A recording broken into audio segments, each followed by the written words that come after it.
शिवरायांचा अपमान करण्याच्या घटना रोखण्यासाठी कायदा लागू करावा. खासदार उदयनराजेंची अमित शहा यांच्याकडे मागणी.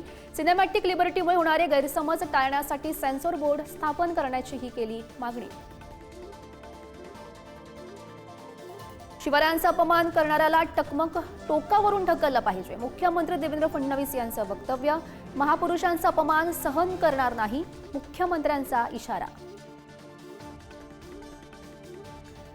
स्वतःला अलमगीर म्हणणाऱ्यांची इथेच कबर खोदली गेली. गृहमंत्री अमित शहा यांच्या औरंगजेबाच्या कबरीवरून वक्तव्य. शिवरायांचं दिल्लीत आणि अरबी समुद्रात स्मारक व्हावं. खासदार उदयनराजे यांची मागणी. स्मारक होण्यासाठी युद्धपातळीवर प्रयत्न करणार, मुख्यमंत्री फडणवीस यांचं आश्वासन. साताऱ्यामध्ये रयत शिक्षण संस्थेच्या मॅनेजिंग काउन्सिलिंगची बैठकीसाठी शरद पवार आणि दिलीप वळसे पाटील यांचा एकत्र गाडीतून प्रवास. तर राज्यासह देशभरात आज हनुमान जयंतीचा उत्साह.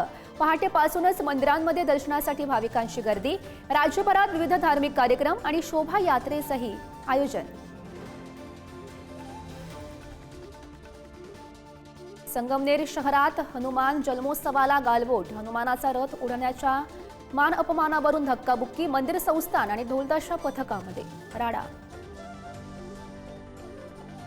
दख्खनचा राजा ज्योतिबाच्या चैत्र यात्रेला सुरुवात. गुलाल खोबऱ्याची उधळण करत पहाटे शासकीय अभिषेक आणि महापूजा संपन्न. नागपूर शहरात उष्माघाताचे 3 बळी. उन्हाचा नागपूरकरांना चांगलाच फटका. शहरातील विविध भागात मागील 2 दिवसात 2 मृतदेह आढळले, तर एका व्यक्तीचा उपचारादरम्यान मृत्यू.